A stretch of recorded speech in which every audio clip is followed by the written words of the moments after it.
Hi there, Beer Can Cold Nation. Today's episode is brought to you by Praxis. Everybody talks about the goal: more profit, more growth, more wins. But here's the reality. As average ticket prices climb, it's becoming more important than ever to stay organized and run real systems inside your business. Because the truth is this, the process is just as important as the goal. That's why we partnered with Praxis Software, built around one simple idea: the winning process made simple. From the owner all the way to the newest employee in your team, every business needs proven processes to build a winning culture.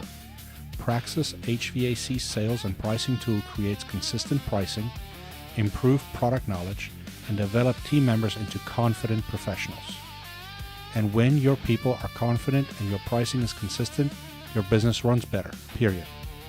If you're ready to stop guessing and start running a real operation, call Marty and the guys at Praxis today at 678-680-5926. Again, that's 678-680-5926. Or visit them at praxisgroupinc.com. You can also find the direct link in the show notes. Praxis Software, because the process is just as important as the goal. Welcome back to the Beer Can Cold podcast, and welcome to our special guest, Kerry Webb. Take it away, boys. I don't know why it's got. That's a good one. I'm gonna have to go edit again. That's what happened. That's reminiscent of the TV commercial we filmed at Barrico like 10 years ago, and we were clowns beating on the air conditioner. Like, the premise was don't hire clowns to repair your air conditioner. So we dressed up as clowns, and we're out there beating on the units, simulated beating on the units. Speaking of Barrico, good friend, mutual friend Kerry texted me today. Needed some help, so it was good. Oh, cool. Yeah, I always think of Will in that dress promoting good old Barrico. Scarlett O'Hara. Whatever it takes. Whatever it takes. 220, 221, whatever it takes. So, welcome everybody. As you can see, this is going to be a fun one today. It's not very often that you get to have your mentor, one of the mentors, on, and so I'm pretty excited today to have Kerry on with us. We learned a lot more from Kerry than I did a lot of people in this industry, I think, and so Kerry, we're just excited to have you on today. Thanks, JJ. You're one of my favorite people in the industry, and I'm excited to get to be on here with you and Will. Nice. Will's become a good friend this year, and looking forward to knowing him better. We're growing, relationship growing. We'll talk offline. We need to probably catch up via phone the next day or two, just to chit chat. Yes, sir. See where we're at. All's good. No, it's good. And it's like, Kerry, I was just telling Will before you came on, is that last week we had on Philip Scoff from Dyke, and a good friend that I met in Scotland. Yeah. And it's funny how the TikToks took off, but I noticed the comments, and one of the comments is like, what does these three guys know that's never left an office? It's like, let me send you pictures. I beg to differ. Granted, I'm not out there under a house or in an attic 24/7, but I'm out in the field a lot, assisting, helping, learning, mentoring, learning. I used to be an addict. You were, more than me. I tell people, JG, my PhD is in plumbing, heating, and ductwork. So there you go. Oh yeah. That just, I thought the comments. I love the comments, man. Guys in white shirts that never left the office. Yes. Yeah. No, we're good. That's okay. And one of my techs in a meeting the other day too, he got kind of huffy with me or something, and he was like, "It's nice in that office is 72 degrees." I'm like, "Bubba, then I done paid my dues." Man, you were not even a thought with your mom and dad, and I wasn't that. We've done it. We paid our dues. It's okay to move on. So, in that vein, Kerry, tell us a little bit about yourself, because you have just a great past and so forth. So, tell us a little bit about you. Thanks, JG. I've been really blessed because, I started a couple of doctoral programs and taught MBA students for almost 30 years. And so I've been in the business of teaching people business. Okay. But about almost 20 years ago, I got asked by a CEO to come in and do a boot camp, create a boot camp for HVAC owners. So I got introduced to the industry, and fell in love with these guys. I mean, like, these are country guys. I'm from the country. They tell you they're going to do something. They do it. Yeah. They ask you to come out and do some work for them. You send them an invoice. They always pay you. They don't bellyache about it. They thank you and tell their friends, you should have this guy, man. He helped us. Yeah. So I've been really blessed to have worked with, gosh, man, over 300 companies by this time. To know by name, over 2,000 technicians, and to have learned a lot from these technicians. Yeah. Right. Never think anybody can't teach you something, because I guarantee you, if you got an open mind, almost everybody can teach you something. Sure. And I've learned a lot from being in this industry.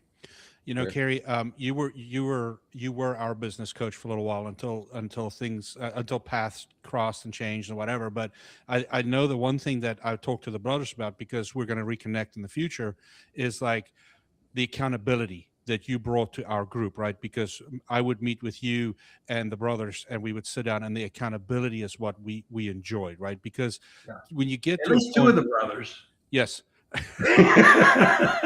he watches. I'm gonna watch. Be careful. Be careful. That's good.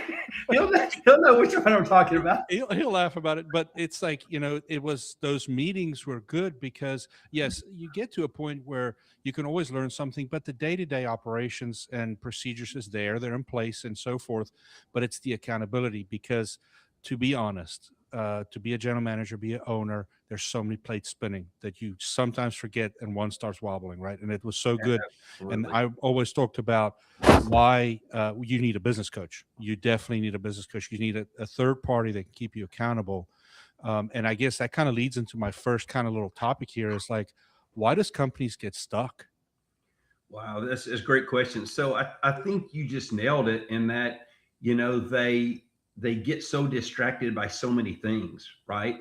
And the more we grow, the more our weaknesses get exposed. They get bigger and bigger. That's a great line. So I think a lot of what I do, I think of myself like a baseball manager, right? Mm-hmm. He's not teaching these guys how to play baseball. They know how to play baseball.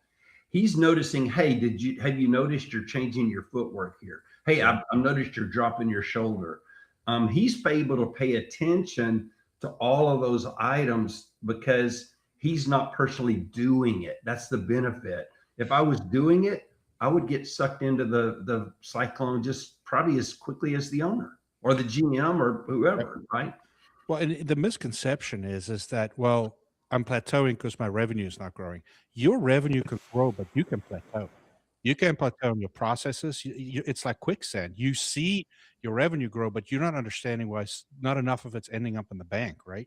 100%. Your gross margin is what's going to kill you. And sometimes having your revenue grow too much, man, it could be the worst thing, because it covers up a bunch of sins, like not pricing correctly, and not charging, not doing 3 options as you ought to do on every call: service call, sure, maintenance call, replacement call.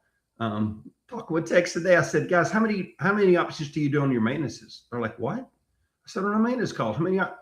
We don't do options on maintenance calls. I'm like, so if you go to a maintenance call, that home has every option, that system is running the best it could. They don't need any air cleaner, any improved air filtration, no surge protection, no hards, nothing. We wait till it breaks. I'm like, mm-hmm. Why? Mm-hmm. But what if the customer wanted it now? So, it's just, we get caught up in the busyness, and sometimes the little things escape us. And you're right about that, because and I'm sorry, well, I'm passionate today, so I'm gonna talk a lot, so you're just gonna have to tell me shut up. But I'm just saving up. Settle down. I'm good. I sometimes forget there's 2 of us, Kerry. No, but like we and I just said this on a previous podcast too, we're changing that philosophy a little bit with our PM guys. And I think that you will agree with what I'm saying is, we're not saying don't offer the option. It's like, how do you offer these options? Because we're trying to go away from this sell heavy all the time. Absolutely. Just talk to them about it if you see there's a need. But what we're trying to get back to is our technicians focusing on actually fixing things and maintaining things. Because what we found out is, how our structure worked. We had that young guys coming in the PM department, and they click on to the sales piece of it and not the, I'm there to clean coils. I'm there to look at contactors. So Travis, he switched his approach with those guys a little bit, and we're having actually better success because the guys talk to the homeowners in a different way and just give the option. You don't have to do this today, but I'm just telling you, this is available, and it's working. It really is. And JG, one of the things I've seen is, talking to guys' hearts. We assume these guys don't have a heart. They all have a heart. They're married. They have kids. They care about people. And I don't know why anybody would think they don't. Yeah. But when we start talking about core values, but now I like to call them core beliefs, because beliefs drive behavior. Yeah. So I say, if your core beliefs are right, how can you not tell a customer about something that would benefit their family? Yeah. And then guys are like, well, heck yeah, I agree with that. Okay, well then now let's talk about it from that perspective. People can see through us. And if we're just trying to sell, they see it. Yeah. If our heart's right, they see it. That's right. So let's just get our heart right, get our head right, and help people have the most comfortable home they can have, right? Yeah. And if they don't want it, guess what? It's okay. It doesn't matter to me. It's your house. I'm just telling you. Yeah, that's right. That's right. Getting back a little bit to the owners, where do owners tend to misdiagnose their problems? Number one place I see is in service pricing. If the service pricing is wrong, I automatically assume a whole lot of other things are wrong, JG. And I'm not surprised when I hear guys say, I haven't really raised my service prices in 2 years. I'm like, do you realize that your vendors are raising your prices every month? Mm-hmm. Heck, McDonald's raises prices every month. They have for 20 years. Yeah. They just do it on different products. Yeah. And I'm like, you're getting killed if you're not keeping up with your service pricing, at least your top 100 items that you sell, right? So that's a big piece. The other part, I think, is not giving guys a target to shoot at. And I found when guys have an average ticket, it's too, I don't know if the right word's esoteric, it's too vague. Yes, but when I can say to them, look, for me to be happy with your performance, I need $5,500 a week. You can get it through service. You can get it through maintenance agreements. You can sell an air scrubber. I don't care. We need $5,500. You know what? Most guys will get out there and bust it to beat that number. Yeah. And so it's just giving people something to shoot at. And in today's service business, $5,500 is nothing. Exactly. It really is nothing. Yeah. And it, we had that conversation with our techs where we sat them down and said, guys, we're not always pushing you to get more money out of the customer. However, what homeowners need to understand as well, what did I do the math? A $28 an hour tech costs you about $110,000 a year. Yeah.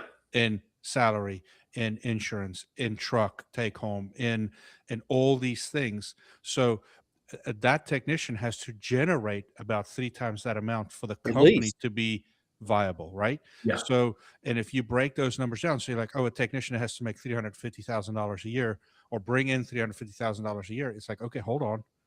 Just do the math on $5,500 a week and see where that brings you, right? And it's like the math is mathing and it works. Yeah. So you eat an elephant a bite at a time.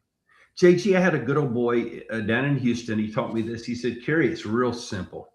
He said, all these KPIs, and this guy's really smart, but he acts like he's not. He's like, I don't know if I can remember all these KPIs, but I'm going to tell you one I know works. I said, what's that, Gary? He said, I tell my guys, if you're worth your salt, you're going to have 66 people this year that decide to buy new equipment because you educated them right.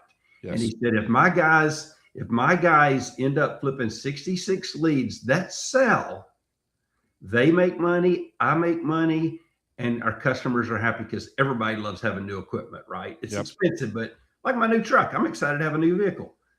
Sure. But here's what he did. This old sneaky guy grew by $1.5 million every year like clockwork for 20 years straight. Well, he said that was his main thing. Just give me 66 change out per tech. Yeah, so, it's just, you got to be consistent.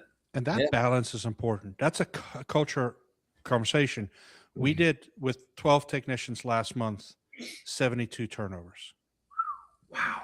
But it's like having that serious conversation though, because these guys still want to fix things too. They see that homeowner that's not going to have air for the next day Yeah. or so until we can put it. Yeah. So it's like making sure they understand a 10-year-old system or older probably should have, even if you do the repair, give the turnover, right? Yeah, but 72 turnovers out of 13 technicians last month, and that's kind of the average. And so now you have to balance, right? Because if you're truly looking at their truck revenue and you're looking at their weekly, $5,500 a week, you have to have a little bit of is it levity is the right word? I don't know. You have to look at the numbers in such a way to say, okay, wait a minute, he handed in 10 leads that he could have done repairs on, right? I So bet it's you, looking at the whole thing. yeah. I bet you, JG, if you added up all their service costs, they still repaired over 80% of their units, They which did. is what it should be. Yeah, I bet they I did. bet they didn't replace more than 15, 16, 18% of them. Yeah. And those were probably the ones that were over 12, 15 years old. Yeah. Yeah. That's right. That's right. Yeah, these HVAC technicians, and I'll say the same for plumbers and electricians, they're good people. They just want to take care of people. And if anything, they go to the side of not telling people stuff they could have because they don't want to seem salesy. Right. Yeah. But in reality, I think the customer gets their heart. And when you're just trying to help them, I think they know it. That's right. That big word accountability that we talked about in the beginning of the episode. Let's talk Can a you little spell bit that of for us? what's that? Can you spell that for us? ACCOUNT, because I haven't written out. ChatGPT wrote it out. What's that GPT? I have no clue. I'm kidding. It's the first assistant I have. So when we look at accountability with technicians, I think it looks a little bit different, and I think that's where one-on-ones come in a lot, right? And individual coaching instead of group accountability. I don't like the word group accountability. You want to talk a little bit about that? So one of the things I've seen is when service managers will, again, act like a baseball coach, right? Get out in the field.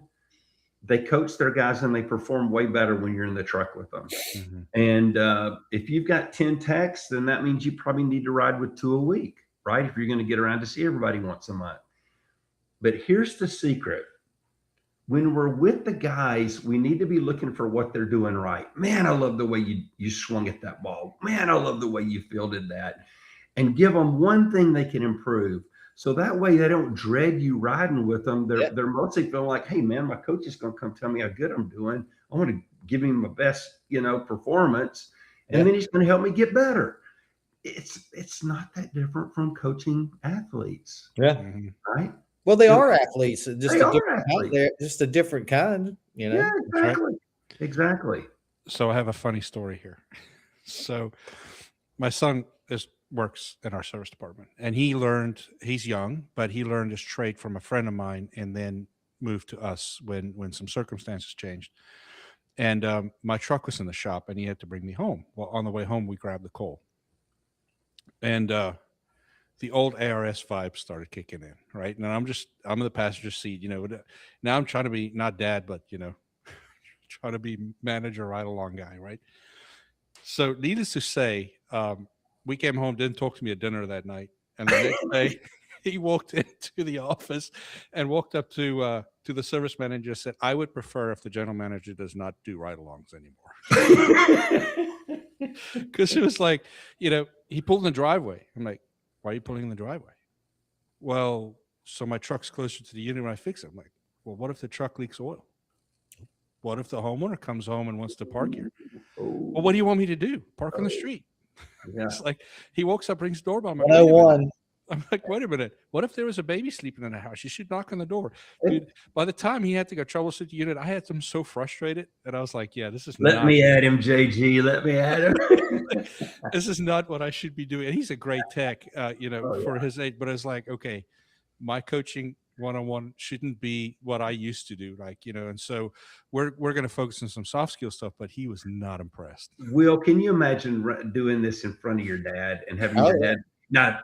Yeah. Now, Will, I don't think I'd do that.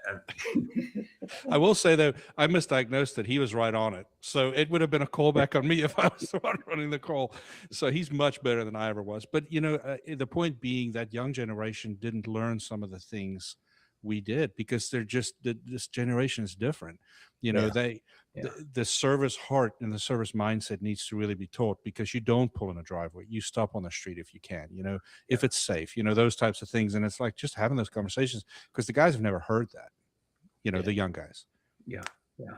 Just the little things, that's It what is. we've all learned over. Like a lot of times, all these little things that add up to big things that make impact, and those are just little, like I said, the 101s. Yep.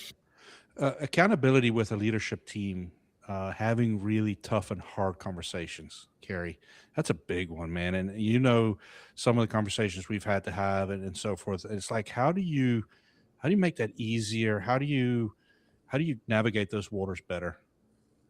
That's a great question. So again, I think a lot of it comes back to having pride in your company, pride in your uniform, and just saying, guys, we all have an expectation. Our goal is to make money and treat people right and be around.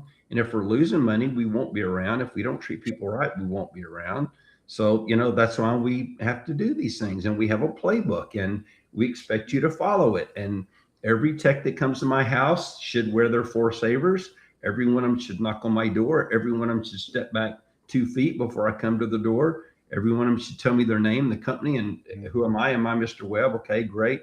They're here to help me. Like I should get that same experience with just a different face, a different energy, a different personality, but the steps should feel familiar. Right. And that's, every business in the world believes in that. Even as bad as they are, you can't suit up for the Dallas Cowboys and run the plays you want the way you want. They still have an expectation of, how you're going to play the game.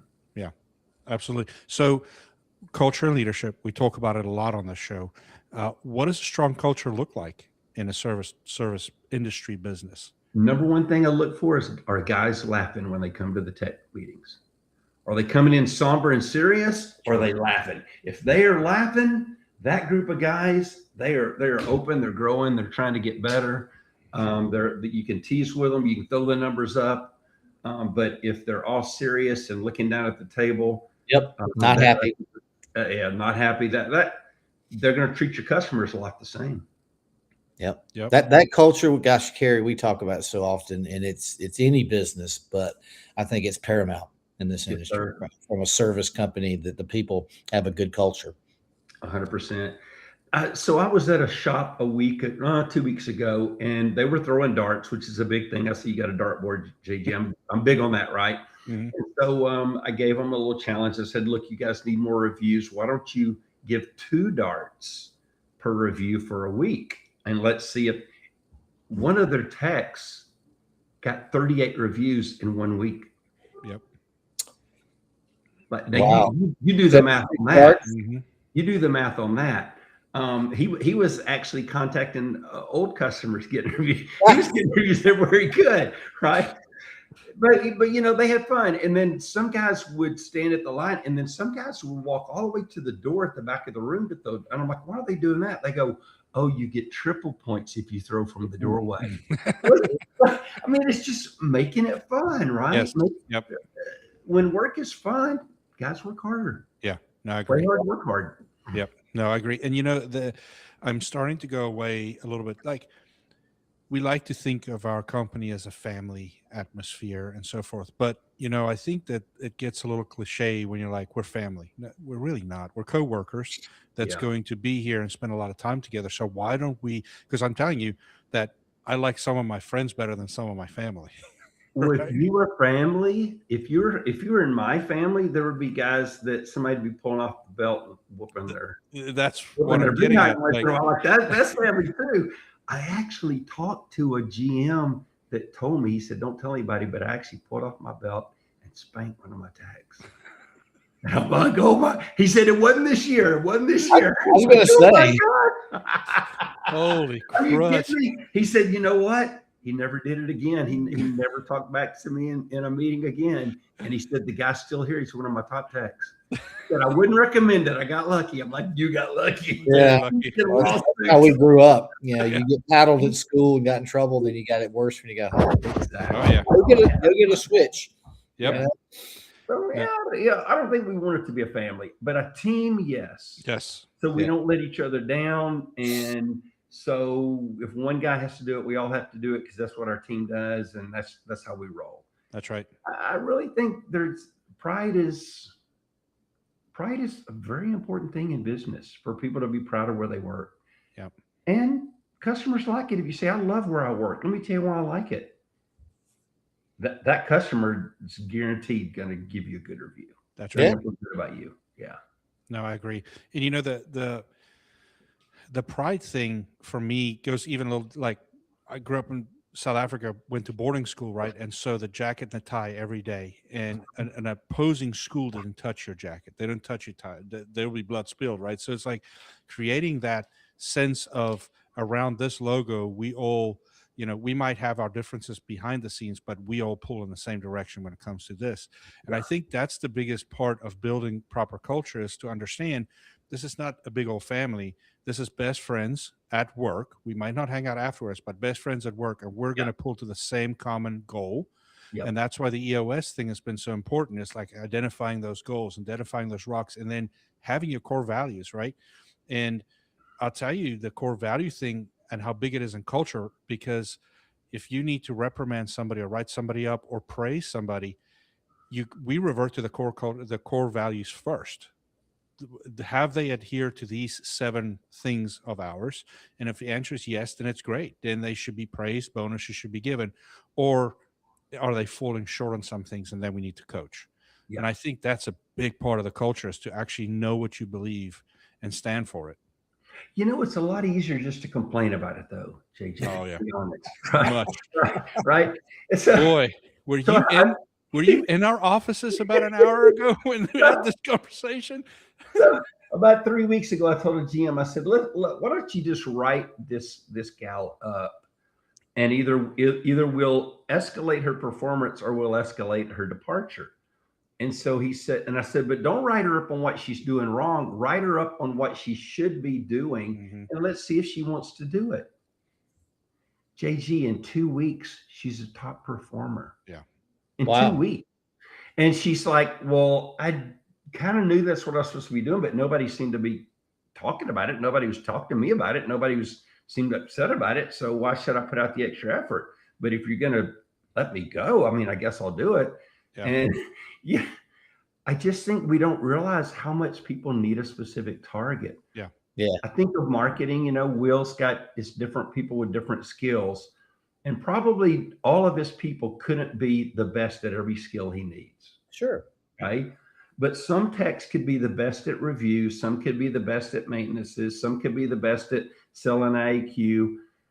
My thing is, let's find out what they're the best at. And if they're great at left field, keep them in left field. Yeah. If they're great at pitching, let them pitch. Yeah. But instead, we say everybody needs to do all of this, and that's probably not realistic. Yeah. Well, Well, and that's let's hang on one second. Let's go back to what you just said. I'm thinking about this, about instead of, like, if someone say underperforming, technicians just not, like you said, they're not average tickets low, they're not getting reviews, you know, whatever the case may be, or combination of. So you're bringing them in, and I just want to repeat this, and you tell me more. Instead of saying write them up on what they're doing wrong, write them up on what they need to be doing. Yes. Is that correct? 100%. Okay. 100%. I like that. I was taught early on, Will, if you have to correct somebody, never do it at the end of the day, because all you do is you send them home sad and discouraged. Do it first thing in the morning. And then the last thing you say to them is, I know you're better than this. Yeah. Show me who you are. That's In awesome. other words, give me that challenge. Yeah. And most everybody that's worth their salt, they want to live up to it. Yeah. Sure. Right? They'll step up. And So then, I think that's a big piece of where we fall short is guys don't really know what it is that we want. And we're the owners are thinking, well, they should know. No, they'd be an owner if they knew. that's right. They don't know. We have to sit down and repeatedly remind them. Yeah. Yeah, I'm going to. I'm thinking about implementing this thing that when you hand out the PIP, the Performance Improvement Plan, you hand out mandatory reading of the Energy Bus: 10 Rules to Fuel Your Life, written by John Gordon. Because I'm telling you how many we're struggling with some negativity on our office right now, and I'm like, I'm just going to make it mandatory reading. Well, I don't read. I'm sorry. There's 50 pages in this book. You can do this tonight. You See Me in the Morning, right? And it's like a great book, right? And it's like it's written like it's a child's story. Why don't you go ahead? And why that stuck with me so much. And I don't know the foosball like you guys do. I'm a rugby guy, but when the Atlanta Falcons had that run, when that coach came in, whatever he was, he made that book mandatory for the whole team because there was so much negativity. And that book turned the entire organization around from management down. And it's like, it's just a mindset, guys. You can be the guy that kicks your tires because it's flat, or you can be the guy saying, hey, let's change the tire and move forward, right? And so I think that's a big part of it. It's like, I'm going to start doing some of this positive, like, you're right. Don't write up everything I did wrong. Write up the pit properly. This is what we expect of you. And by the way, we need you to finish this book in a week. Then come back and let's see where we are, right? And I think that's you're doing personal development at the same time. 100%. Had a guy leave a sales team a couple weeks ago, and he called me the Thursday before, and he's like, "Man, I'm not making enough money." And I'm like, "Why not?" And he's like, "Well, I'm managing the team. I only get half my income from my salary, and the other half I'm supposed to get from sales. But I said, well, are you not making any sales? Well, I'm not going to any sales. I want you to pay me a higher salary." And I said, well, I don't think that was the deal that was struck. I mean, the deal struck was you'd get half for doing, sales because you're the number one sales guy, right? At least that's what you tell us. And then half for the salary. Well, he didn't like that very much. Mm. And so he called a couple other people, got the same answer. Long story short, next morning, GM comes in and his truck is there with the keys and all his materials are gone. He's like, "I'm moving on to greener pastures." Okay. All right, no problem.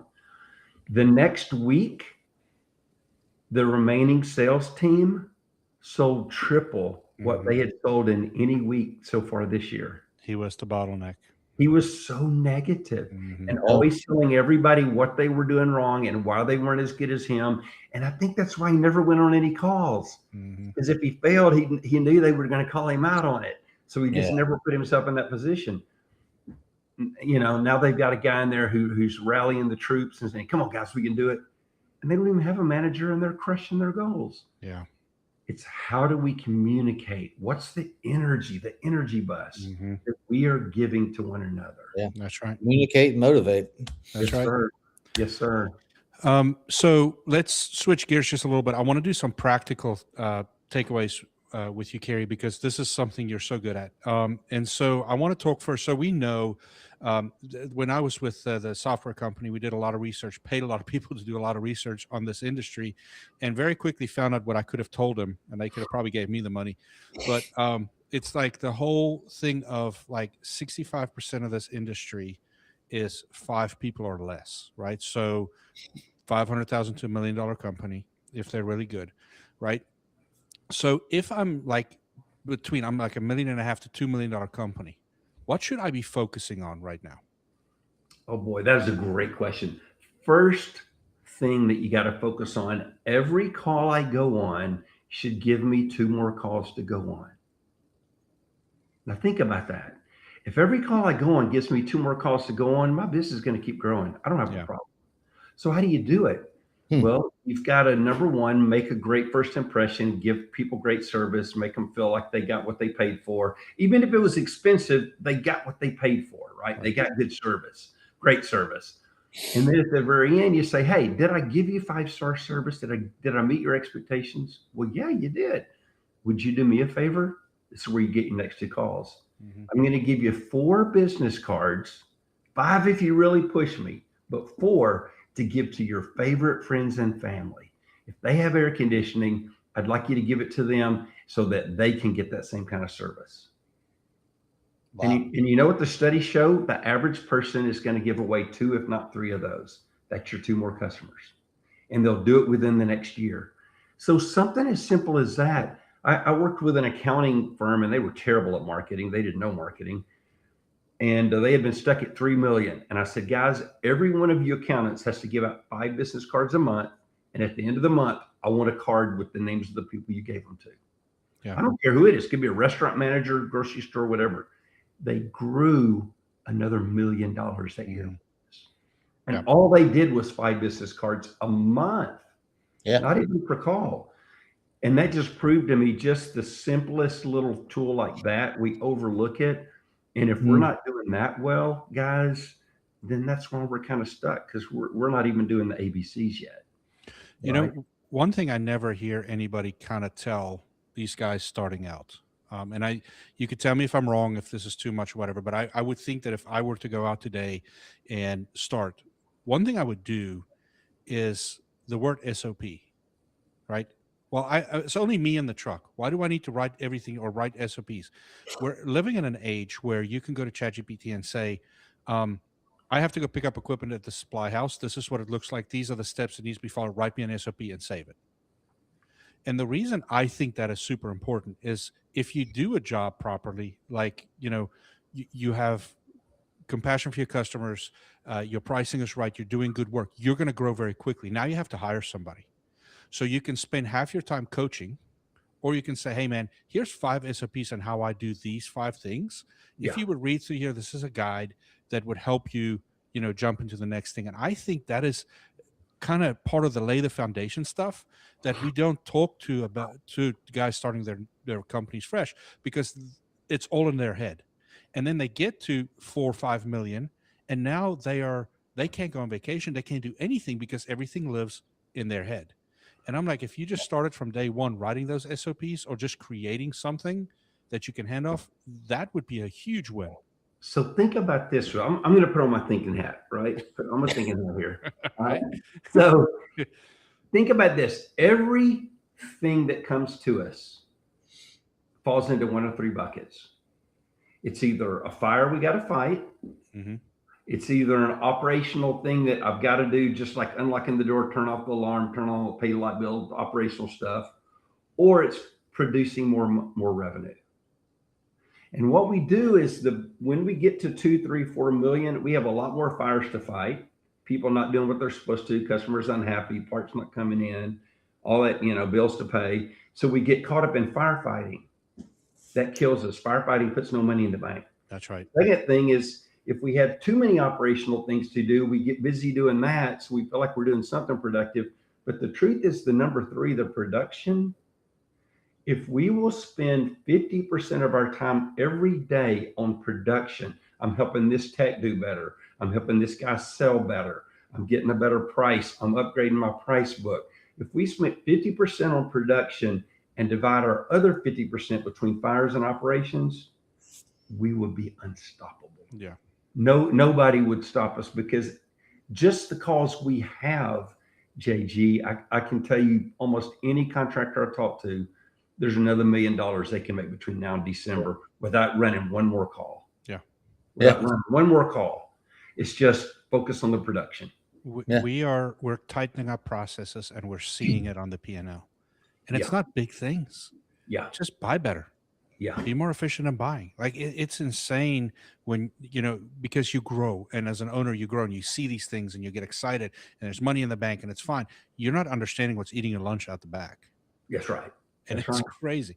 Now that kind of leads them to our next question, right? I hear this story a lot, is that, man, I'm doing everything right. My P&L is where it needs to be. My gross, I do really well in net, but I cannot break through this $5 million barrier. $5 million seems to be a very big barrier to break. What do you say to somebody like that? He's been stuck at 5 million for 3 years. How does he break that piece of it? So it's really pretty simple. It's easier than guys think, right? So it's all a numbers game, right? It's like a recipe. If you told me it was time to make a chocolate cake, I'd know automatically we need some flour, we need some eggs, we need some water, a little bit of vegetable. There's certain things you got to have, right? And if I'm going to break 5 million, one thing I know is I need over 2,000 maintenance agreements. Mm-hmm. If I go out and get maintenance agreements, those people are going to call me again. I don't have to go get new customers.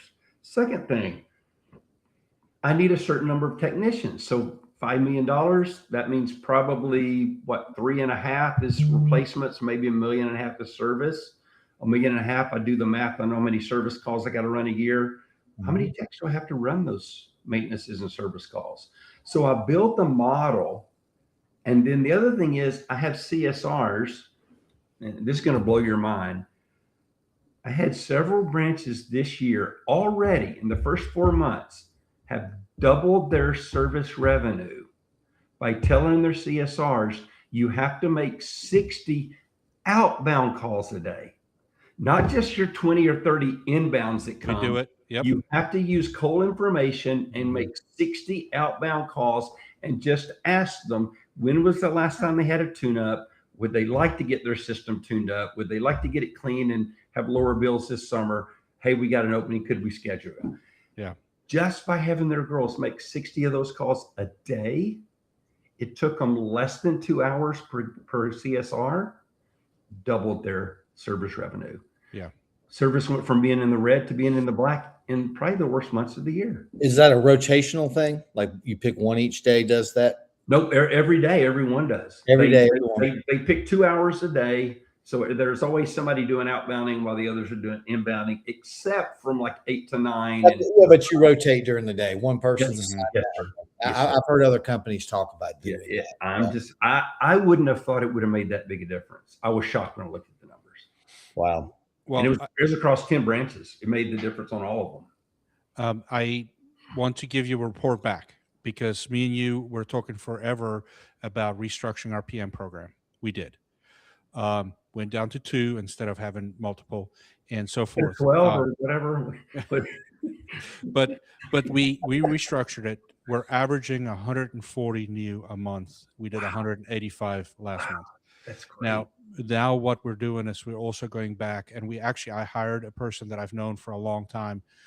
She's great and she's absolutely awesome. She came in, and we're still working through some Service Titan familiarity, but she will own PMs only. That will be her world. And so she's already starting to, if somebody doesn't renew or reschedule or whatever, she's on the phone. Hey, can we help? Is there? And so we were a little nervous because we have a plan that was very lucrative to us and kind of spendy. And in our area, people were signing up for it. We were very afraid of migration away from that plan to the cheaper plan. It's not been a problem. Right. It's happening some, but yeah, we are growing. And so we're going to achieve our goals. The problem I have now is getting enough PM techs trained up and buying vans. Those are the two issues I struggle with now. And it's like, getting the young guys up and ready to go. And Travis is pulling his hair out. He's trying. Can I give you an idea? Can I give you? I'm giving you an idea I stole from somebody else. Yes. Right. Take 2 of those PM techs that have a little bit different lifestyles, and ask them if they would share a van and turn it into a 84-hour-a-week van.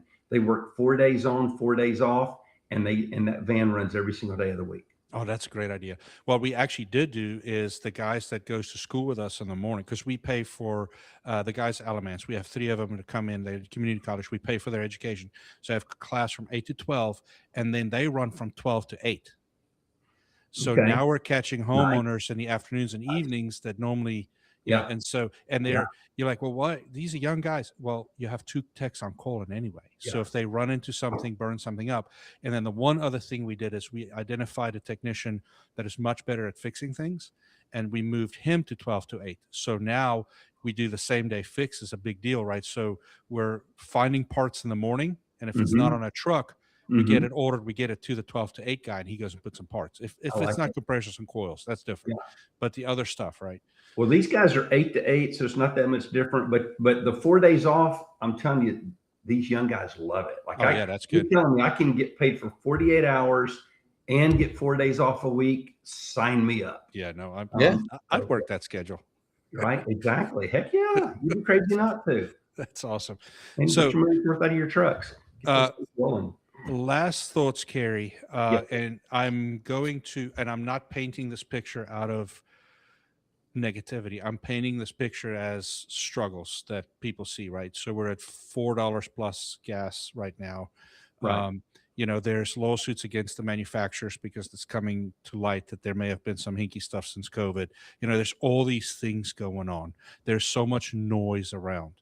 Talk to that $4 or $5 million guy. What does he focus on from now until the end of December? So number one is he's got to make his service techs heroes. So I want to go back to that, because when they are in it to take care of their family, to feed their children, and you're saying to them, look, I can't pay you extra until you hit this magic number, whatever that number is for the week. But when you hit it, I can pay you 3% of your total revenue. When you hit this 4%, hit this 5%, 6%, 7%.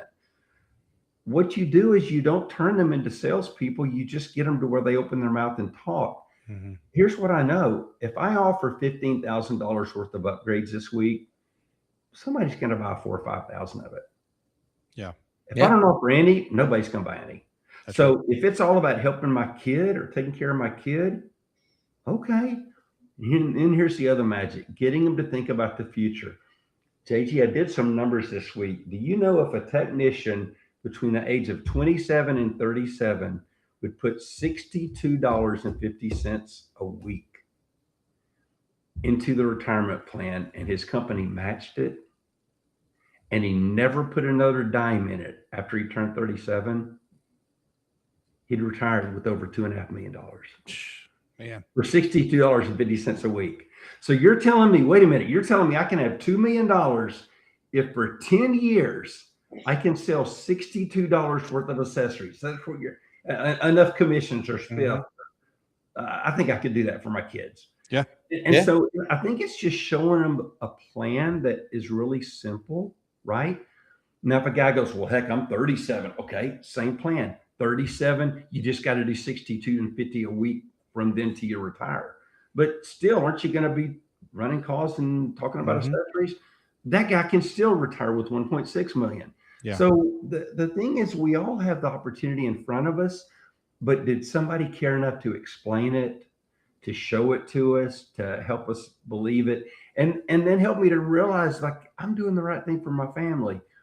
And by the way, if I go to Will's uncle's brother and I don't sell him anything, or I do this repair for free for him, Will's uncle's brother isn't going to buy me a Christmas present or invite me over at New Year's. That's right. So why am I doing him a favor? Because when I go to the gas station, they still want their $4 for the gallon of gas. That's right. So look, if my skill and knowledge is worth something, it's okay to charge every single person. The gas, company charges us, the grocery store charges. Guys, it's called doing business. Yeah. Yeah. Right? They don't give you a discount just because you frequent that gas station every week. They don't. Exactly. Oh, well, Will's here again. We're going to knock off 25 cents a gallon. I wish. It doesn't happen like that. Yeah, no. You're right.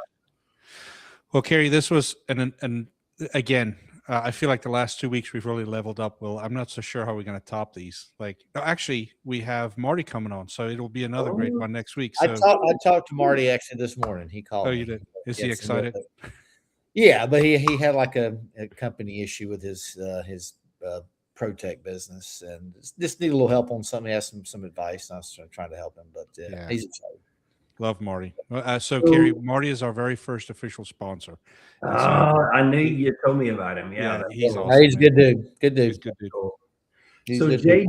JG, if anybody wants my services, would you be okay if I told them how they could get in touch with me? Yes, absolutely. I would like for you to do that now, and then I want you to also send it to me because I will put it up into all the write-ups we do for all the videos we release. So, Okay. Kerry, where can they find you?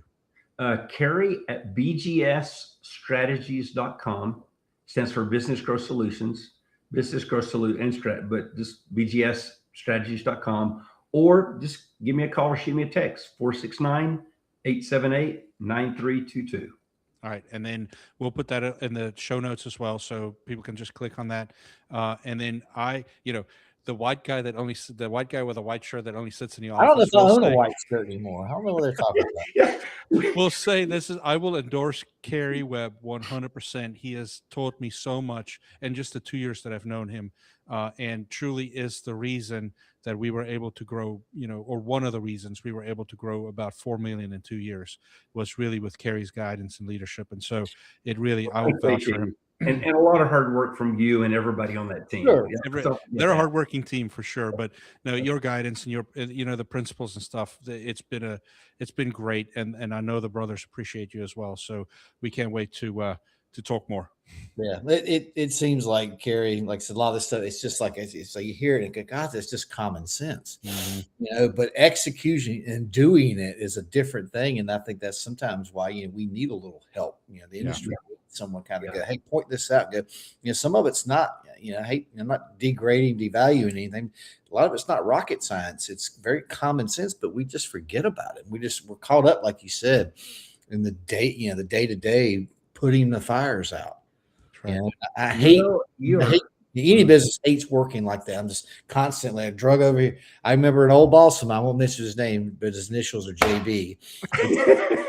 We talk about him a lot. He needs to start sponsoring us. Don't let your day be driven by this, the phone calls. Have a structure and a plan. Of course, these are going to pop up, but have the direction of what you want to do that day. And then, of course, like I said, you work the fires and emergencies in there. But it's a lot said for that. And I think a lot of times we get lost in the day.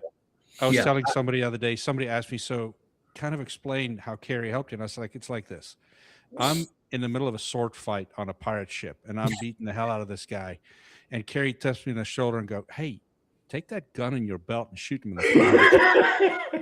Because you're so busy sword fighting, and it's like you could have been done by now.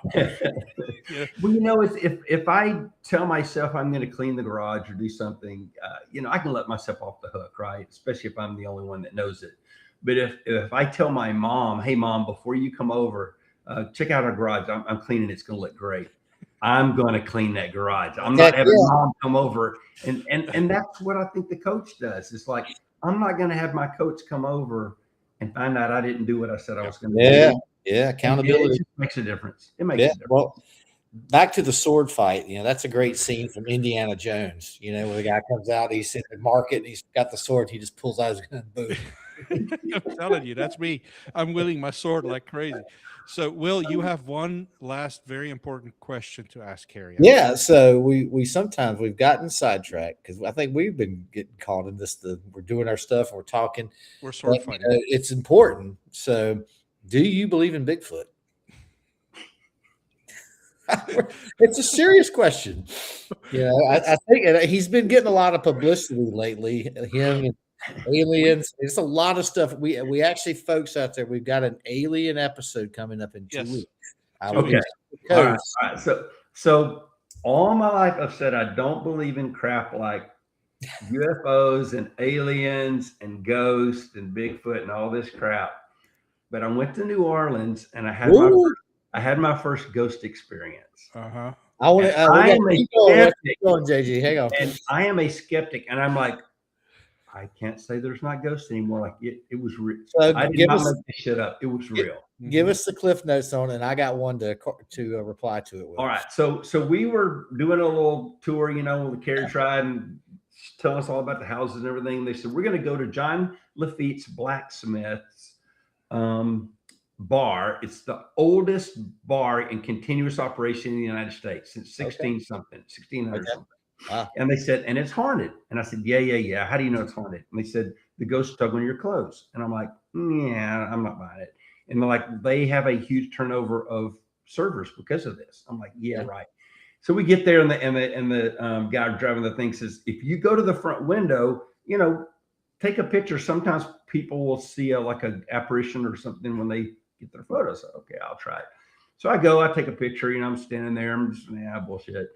And I kid you not, something grabs the back of my shorts and darn near rips them off my pants. And I turn around and there's nobody there. There's nothing.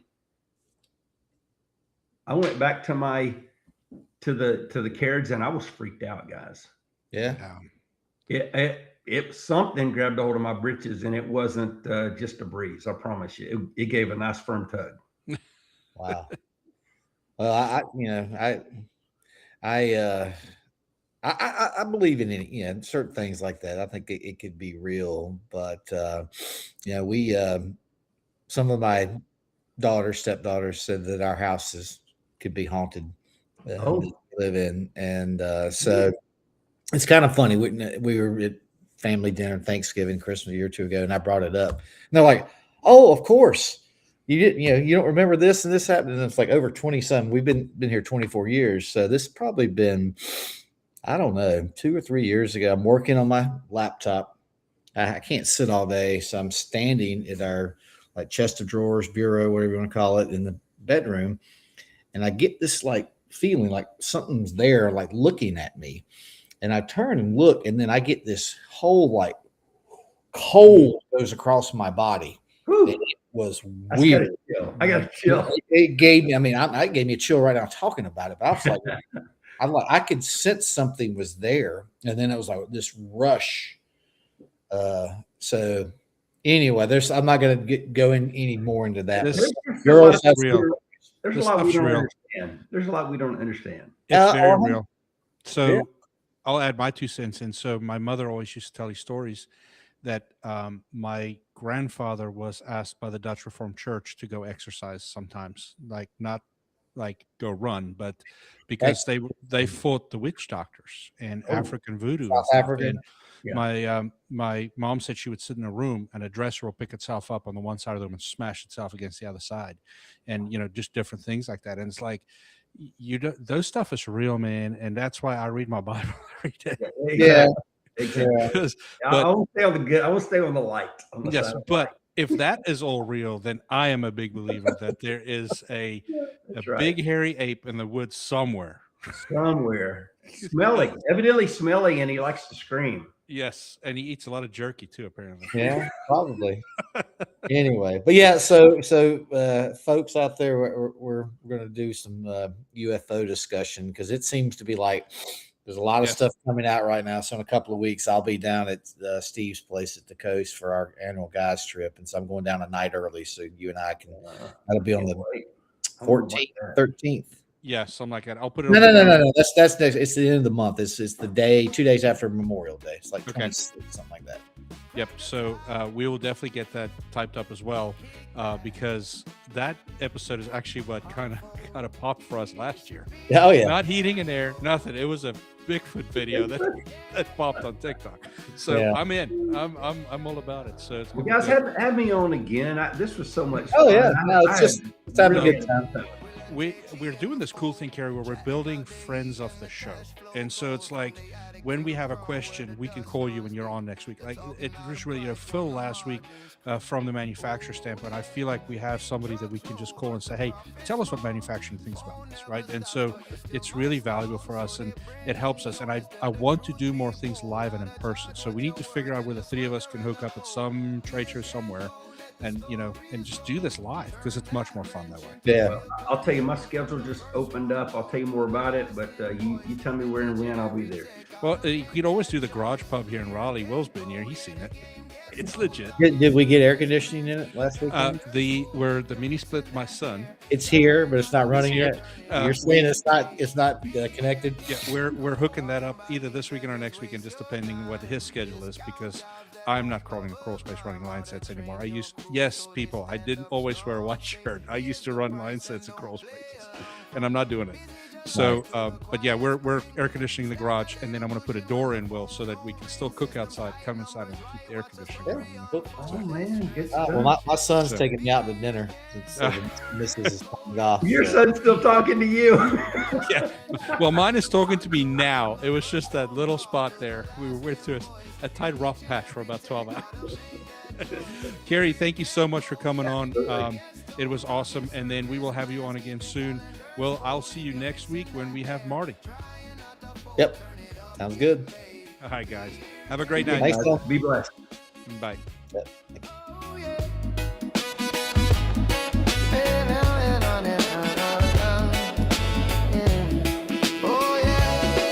From the rooftops on to the midnight tune, there's a voice in the van humming right in tune. You can sweat all day or you can work that gold, same tools in your hand, different kind of road.